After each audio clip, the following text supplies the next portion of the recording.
Hey Internet, I hope you guys are having a great day, having a relaxing time. It's Twinklebutt, and we're here with the Technomancer. Now, I just beat the game on hard, and I don't know about you, but one of my favorite things to do in these kinds of games is to experiment with different builds and see which ones are the most effective and the most powerful. And I think I've got a really, really good one. So I thought the best way to put that to the test would be to try the game out on the hardest difficulty and record myself and share it with you guys so you can see this game. I think overall it's a really good game. The beginning is a little weak sauce, the end is a little bit mixed, but the middle is really cool and it's got some really cool ideas.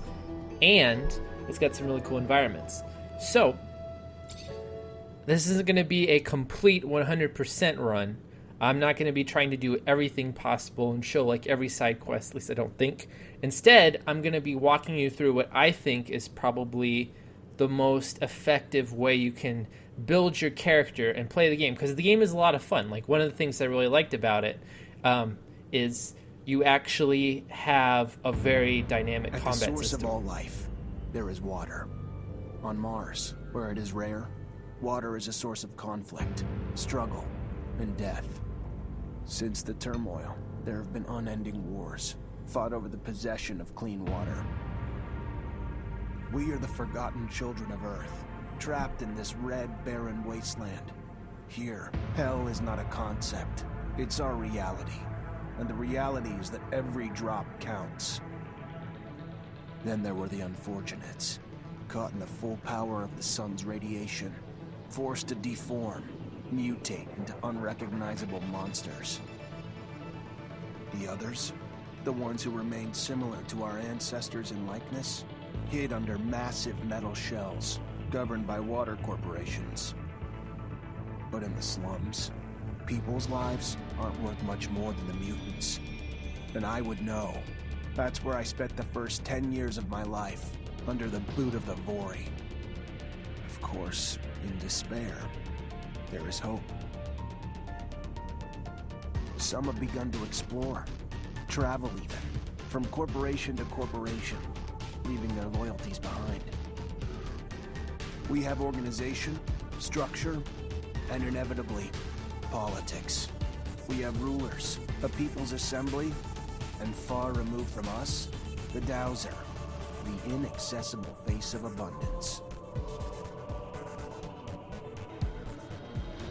And finally, there's us, the elite protectors of the people, the spearhead of the army, my brothers and sisters who all share the same special gift.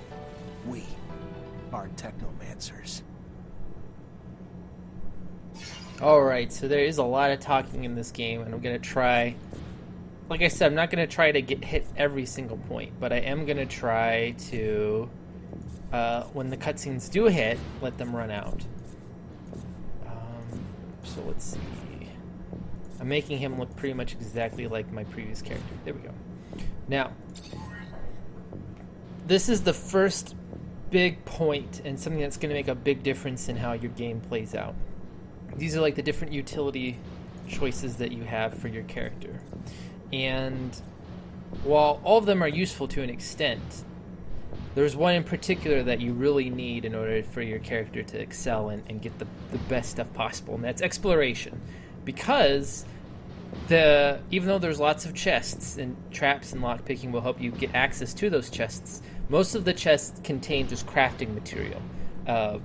And you won't start seeing good stuff until later in the game. While exploration, stuff that you can take from the bodies of your enemies, you can get good stuff, and you can get it a lot earlier through looting your enemy corpses than any other means possible. So, and you can get stuff that you won't be able to get anywhere else. So it's really important to pump this up as fast as you can so you can get the good stuff as quickly as possible. So we're going to put our first point into exploration, and we're going to be looking, one of our goals in the early game is to find a way to get this to level 3 as quickly as possible.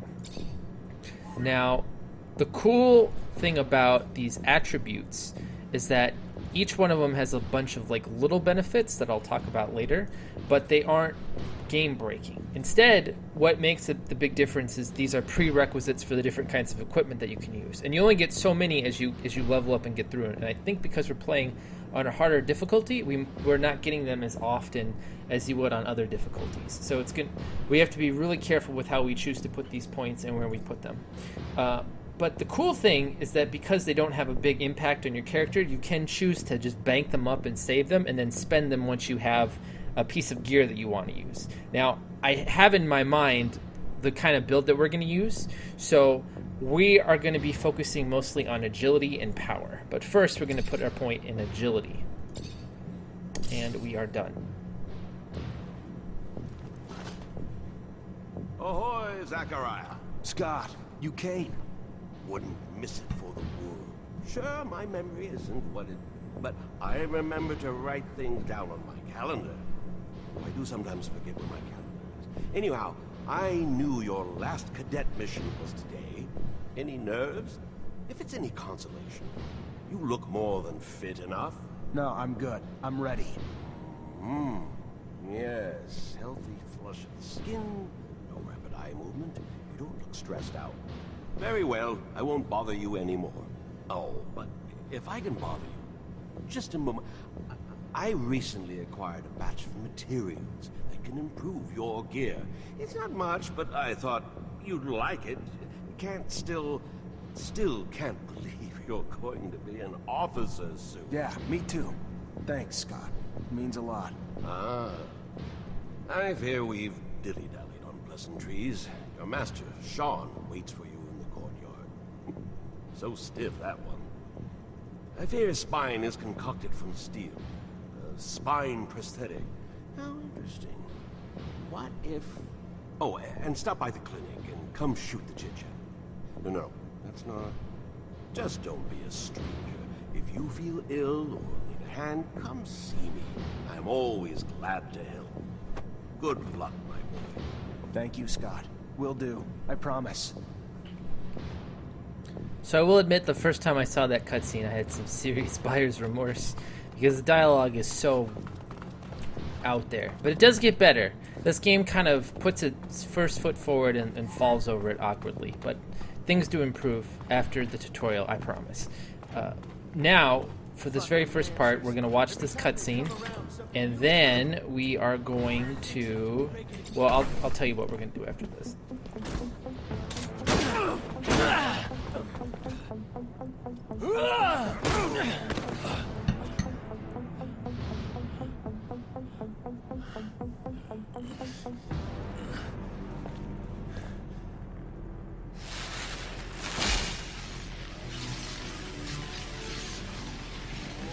Oh, shit.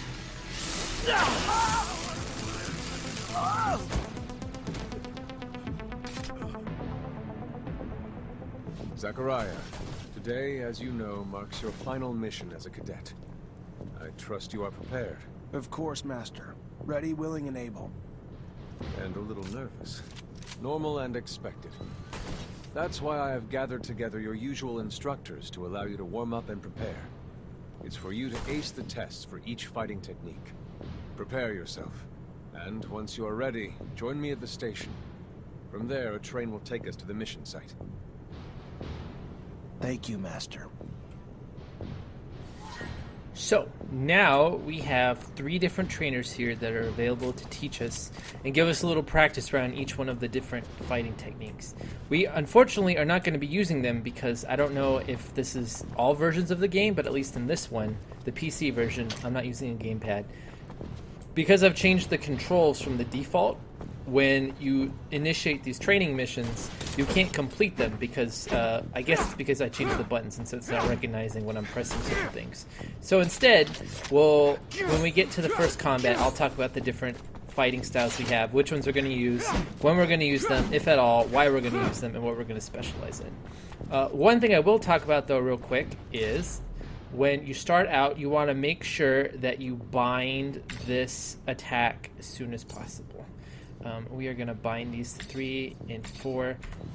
That way, whenever we want, our health is at the top, and those little pips are energy, and whenever we have a full one that's completely blue, that's one ball of energy that we can use to cast our Technomancy spells, like our lightning bolt. There are a few other abilities that we'll be picking up, but that one is most important. We can also use these pips to channel passive abilities, and then that will always be on. You don't have to turn it off and on each fight. It stays off, it transfers between items, and what that does is it adds a little bit of electricity damage to every attack. So we're just going to be leaving that on. Like I said, we're going to bypass these training missions because they're going to make my game screw up, and I don't want to do that. And I'll just use the first combats to explain the different styles. Hey, heard from Captain Sean you're heading out. Yep, already ready.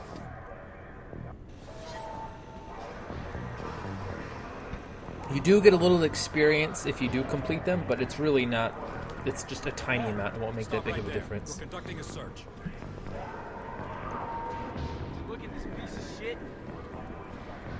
Well, what do we have here? Road trash seems lost, don't it? You forget we don't want your kind around here, Trav. Move your sorry ass out of here before you find yourself bleeding from both. I'm sorry. I didn't ask you to speak. Did I? You useless piece of shit. Why would I want to hear what you have to say? Waste of space. Please, I did. Shut your mouth and just fucking die. Corpse will feed the rats. At least then you'd have a purpose. Such a waste of life. A waste of space. Am I right? A rogue is a Zach, right? You can dress him up, but...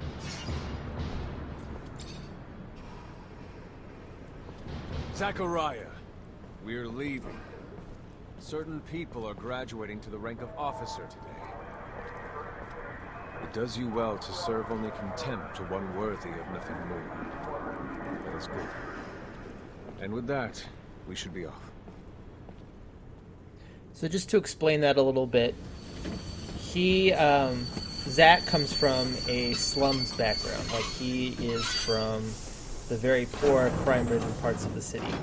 And so that Alan guy was taunting him, basically because that guy was also from the slums, just a normal citizen, so the soldiers were beating him up. So that's why he was getting angry, because he was seeing a fellow human that from his same background, like, getting the crap beat out of him. This game at the beginning doesn't do a very good job of explaining things, so I'll try to fill in where I see it's necessary. And what's there for us? According to reports, looters, who in our interest, it would be best to keep out of the dome. And there's a chest down here. Again, like I said, most of the chests are going to contain looting material. But that's looting material that more than we're ever going to need, but we need it right now because we don't have anything. And now here's a really good tip for people playing on the computer. If you press F5, you can quick save, just like that. And then anytime you want, press F8 and it'll load it. That is so useful. I cannot tell you how much that cuts out, especially when you want to play an experiment. So we're going to do a quick save, and then we're going to do the first couple of combats. And I can talk about what we're going to be focused on, what we're not going to be focusing on. So first, let's start with the shield and the single-handed thing. Normally it's a blunt thing, sometimes it'll be edged. Zachariah, do you remember your first lesson? On the scarcity of life? Indeed, the very one. Kill a fellow unfortunate, and, in this hell, only the more alone we will become. Disable the looters, but spare their lives. Yeah, I guess that guy's smoking some peyote or something. He never makes any sense, but luckily it won't be an issue for very much longer. So anyway, the way how the shield works, it's a slow attacking weapon that actually does the most damage. Like, if you're just looking for raw DPS, this is your weapon. You can left click just to do these swings, and then right click to bash. And then the bash will just kind of stun them and send them back. So you can just left, right, just like that. And then you hold down your special key to block. And while you're doing that, normal attacks won't damage you and you'll completely block them. And if you time it just right, you'll do that. If that's a parry. And you'll just send them flying backwards, just like that. It's a very, very powerful move. Now, unfortunately, the problem with shield, even though it does the most flat-out damage, is, as you saw, the attacks were very slow.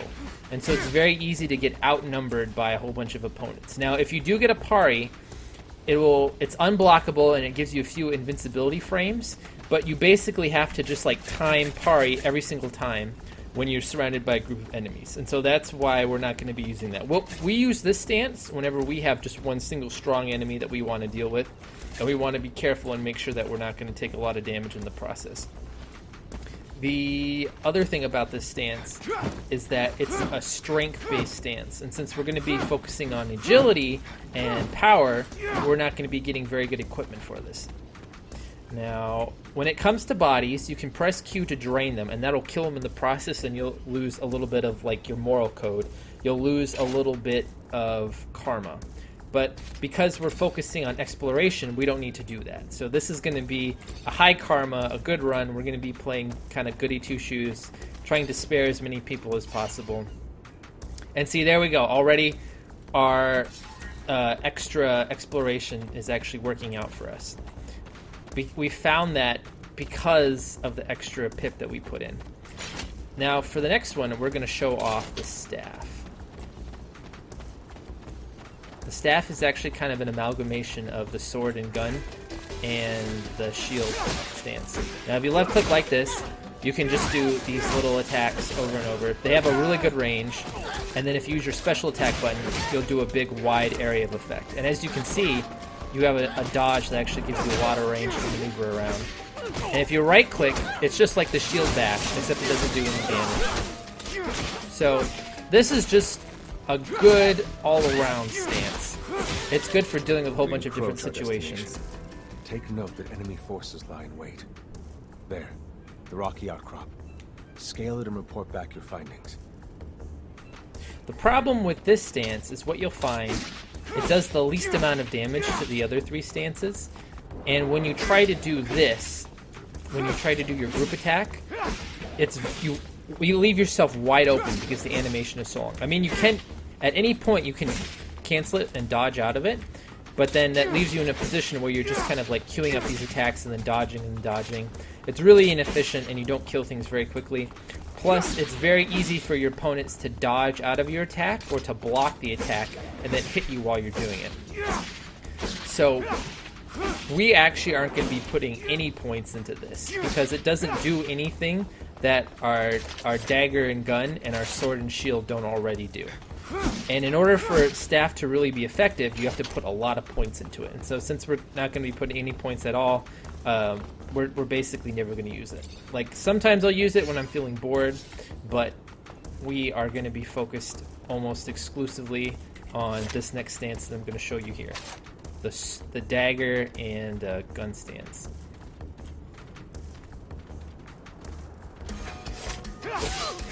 Now, we can attack, as you can see, left click like there, we attack very quickly. We also have a dodge. Now, our right click is a stab. It does about the same damage as our left click. It's a little slower, and the range is a little messed up. But as you'll see, now she's got like green fumes coming out of her face. Now, she's not sick and puking, that's poison. Every time we right click, we have a chance to envenom and poison her. And when we do that, we actually put like a small little DOT on her. It doesn't last long now, but we'll be taking talents later to make it a little more effective. And what makes the dagger stance really good is what I'm about to show you. When you do the special attack, oh, by the way, here's a stealth attack. You actually, as you noticed, have a gun. And you can shoot that gun and kill people with it. Awesome, right?